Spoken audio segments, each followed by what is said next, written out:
હવે આપણે જે ટોપિક જોવાના છે તે છે વિવિધ કક્ષાઓમાં ઇલેક્ટ્રોન કેવી રીતે વહેંચાય છે। આપણે આગળ જોયું કે બોહરના નમૂના પ્રમાણે જે કેટલીક કક્ષાઓ કે એલ એમ એન અથવા તો નંબરથી આપણે જોઈએ તો એ 1 2 3 4 બરાબર, એટલે પરમાણુના કેન્દ્રની સૌથી નજીકની કક્ષા એટલે કે અથવા તો 1 નંબરથી દર્શાવીએ, પછી કે એલ પછી આપણે 2 નંબરથી દર્શાવી શકીએ બરાબર, તો એ રીતે કે એલ એમ એન અથવા તો 1 2 3 એ રીતે આપણે આગળ જોયું એ પ્રમાણે બોહરના નિયમમાં બોહરનું પરમાણુનું જે નમૂનો છે એ પ્રમાણે કક્ષાઓનું નામકરણ આપણે આપી શકીએ છીએ બરાબર। હવે મુખ્ય સવાલ એ થાય છે કે અહીંયા આપણે પરમાણુનું બંધારણ તો જોયું કે એનું કેન્દ્ર હોય, આજુબાજુ કક્ષાઓ રહેલી હોય છે, કેન્દ્રમાં પ્રોટોન અને ન્યુટ્રોન હોય અને કક્ષાઓમાં ઇલેક્ટ્રોન હોય, આ બધી માહિતી તો આપણે મેળવી બરાબર। પણ હવે અહીંયા આપણે એ જોવાનું છે કે આ પરમાણુનું જે બંધારણ છે, પરમાણુમાં જે એની બંધારણમાં જે કક્ષાઓ, જે કોષો, જે ઉર્જા સ્તરો રહેલા છે એ ઉર્જા સ્તરોમાં ઇલેક્ટ્રોન રહેલા છે, પણ એ ઇલેક્ટ્રોનની વહેંચણી છે એ કઈ રીતે થાય છે, એટલે કે પહેલી કક્ષા હોય તો પહેલી કક્ષામાં કેટલા ઇલેક્ટ્રોન હોય, એટલે કે કક્ષામાં કેટલા હોય, એલ કક્ષામાં કેટલા ઇલેક્ટ્રોન ગોઠવાયેલા હોય, પછી એમ કક્ષામાં કેટલા હોય અને સૌથી બહારની કક્ષામાં કેટલા ઇલેક્ટ્રોન હોય બરાબર। તો આ રીતે આ જે કક્ષાઓ, જે ઉર્જા સ્તરો છે એમાં ઇલેક્ટ્રોનની વહેંચણી જે છે, ઇલેક્ટ્રોનની ગોઠવણી જે છે એ કઈ રીતે થાય છે એ આપણે અહીંયા સમજવાનું છે। હવે સૌપ્રથમ આજે કહી શકાય કે આ જે કોન્સેપ્ટ છે એટલે કે વિવિધ કક્ષાઓમાં ઇલેક્ટ્રોન જે છે એ કેવી રીતે વહેંચાયેલા હોય છે એ કોન્સેપ્ટ સૌપ્રથમ આપનારા બે વૈજ્ઞાનિકો હતા। એક વૈજ્ઞાનિક જે હતા એ તો આપણે આગળ જોઈ ગયા કે નિલ્સ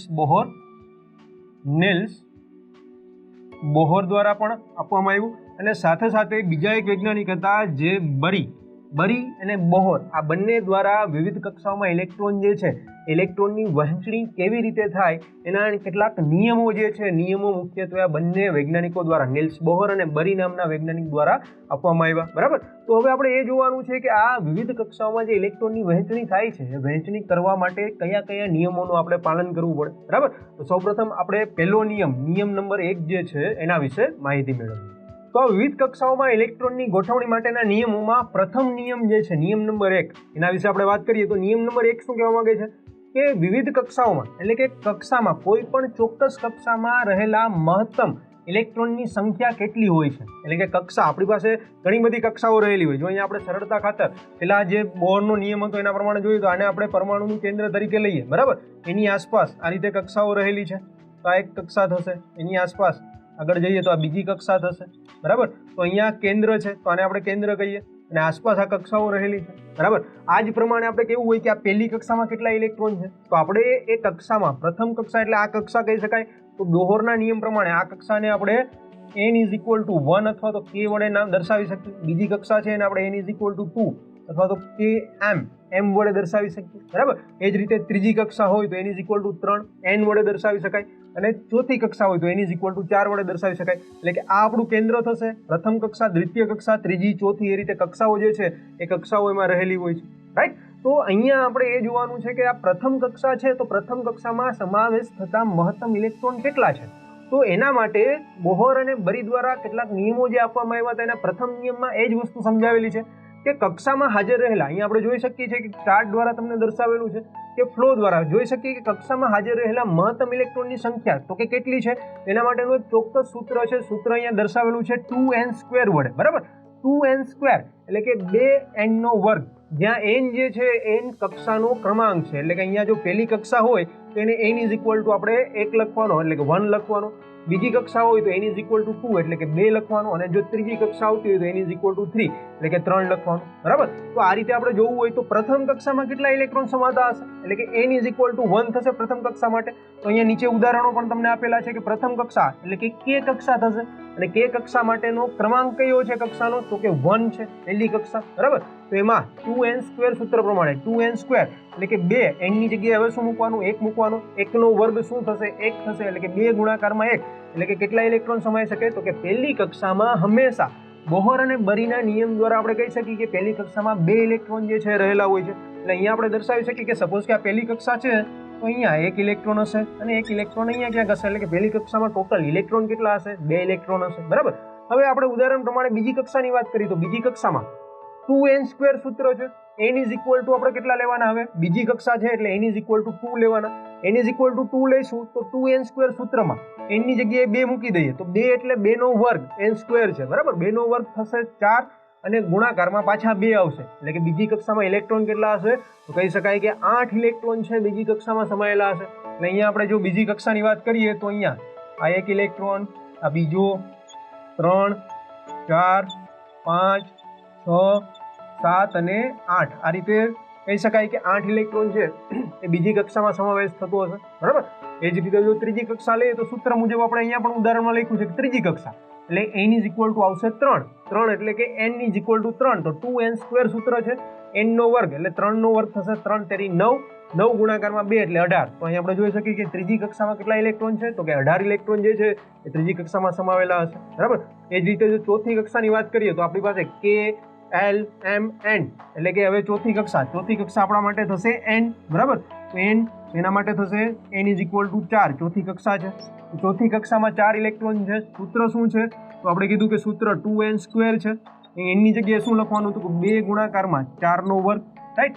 4 નો વર્ગ શું થશે તો કે 4 ગુણ્યા 4 એટલે કે 16, તો 2 ગુણાકારમાં 16 એટલે કે 16 ગુણ્યા 2 એટલે કે 32. એનો મતલબ એવો થશે કે ચોથી કક્ષા જે છે ચોથી કક્ષામાં આપેલા સૂત્ર પ્રમાણે આપેલા નિયમ પ્રમાણે જો આપણે ગણતરી કરીએ તો ચોથી કક્ષામાં 32 ઇલેક્ટ્રોન જે છે એ રહેલા હશે, બરાબર. તો આ રીતે અલગ અલગ કક્ષાઓમાં અલગ અલગ ઉર્જા સ્તરોમાં એ કક્ષાનો જે ક્રમ છે એટલે કે n ઇઝ ઇક્વલ ટુ 1, 2, 3, 4, બરાબર. તો આ કક્ષાનો જે ક્રમ છે એ ક્રમના આધારે જે સૂત્ર 2n² છે સૂત્રનો ઉપયોગ કરીને આપણે કક્ષાઓમાં કેટલા ઇલેક્ટ્રોન છે એ ઇલેક્ટ્રોન એમાં સમાવેશ થઈ શકે છે એના વિશે આપણે માહિતી મેળવી શકીએ છીએ, બરાબર. તો અહીંયા આપણે બરી અને બોહર દ્વારા જે પરમાણુની જે કક્ષાઓ છે એમાં ઇલેક્ટ્રોન કેવી રીતે વહેંચાય છે એટલે કે એક કક્ષામાં મહત્તમ કેટલા ઇલેક્ટ્રોન આવે છે એની ગણતરી જે છે એ આપણે નિયમ નંબર 8 જે છે એનો ઉપયોગ કરીને શોધી શકીએ છીએ, બરાબર. હવે આપણે આગળ આ કક્ષાઓમાં ઇલેક્ટ્રોનની વહેંચણી માટે બીજા કેટલાક મહત્વના નિયમો છે એમાંનો જે નિયમ નંબર 2 છે એ આપણે જોઈએ.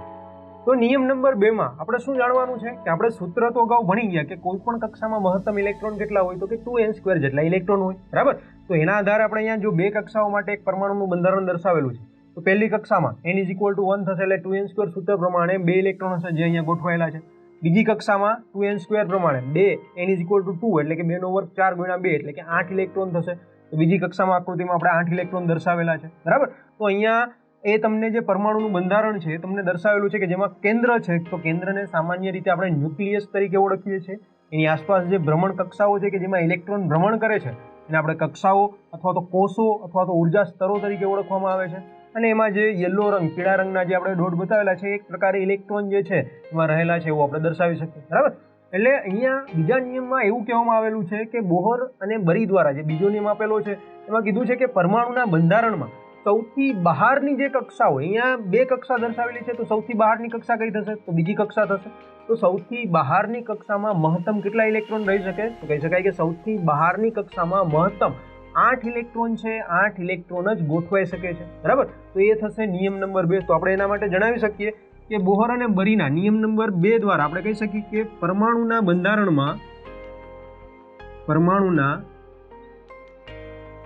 બંધારણમાં સૌથી બહારની કક્ષામાં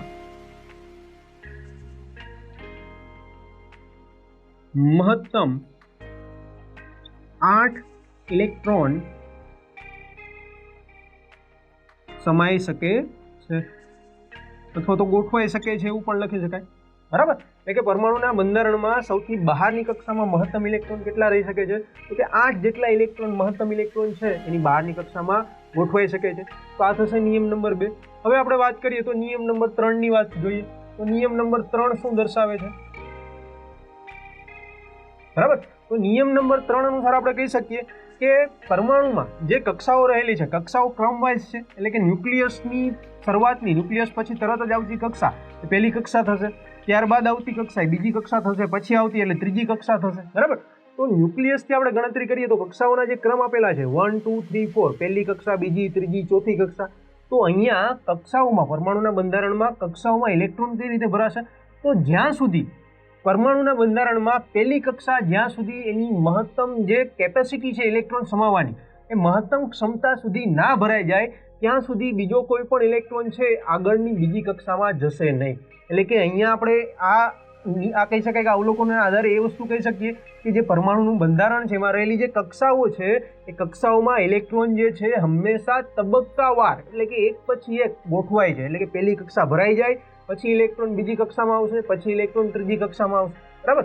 આ વસ્તુ કેના જેવી થાય કે આપણે ક્લાસમાં ઘણી વખત બેઠા હોઈએ તો ક્લાસમાં આપણી પાસે બેન્ચીસ રહેલી હોય, બરાબર? તો બેન્ચીસ ઉપર સામાન્ય રીતે આપણે એવું હોય કે બધા પોતપોતાના રોલ નંબર પ્રમાણે ગોઠવાઈ જાય, પણ ખરેખર આપણે શું કરીએ છીએ કે બેન્ચીસ હોય તો બોર્ડની નજીકમાં જે બેન્ચ હોય ત્યાંથી ભરાવાનું ચાલુ થાય. પહેલી ભરાઈ જાય બેન્ચીસ, પછી આપણે આગળની બીજી બેન્ચ પર આવીએ, પછી ત્રીજી, પછી ચોથી, પછી પાંચમી, એ રીતે બેન્ચીસ ભરાવી જોઈએ. એવું થિયેટરમાં પણ તમે ટિકિટ બુક કરાવો તો ત્યારે પણ તમને એવું જોવા મળે કે પહેલી રો ભરાઈ જાય, પછી બીજી રો, પછી ત્રીજી રો, બરાબર? તો એ રીતે સિક્વન્સમાં એટલે કે તબક્કાવાર એક પછી એક કક્ષા ભરાવી જોઈએ. તો એ જે નિયમ છે એ જ નિયમ અહીંયા નિયમ નંબર 3 તરીકે તમને દર્શાવેલો છે. તો નિયમ નંબર 3માં શું કહેવા માંગે છે? તો આપણે કહી શકીએ કે પરમાણુના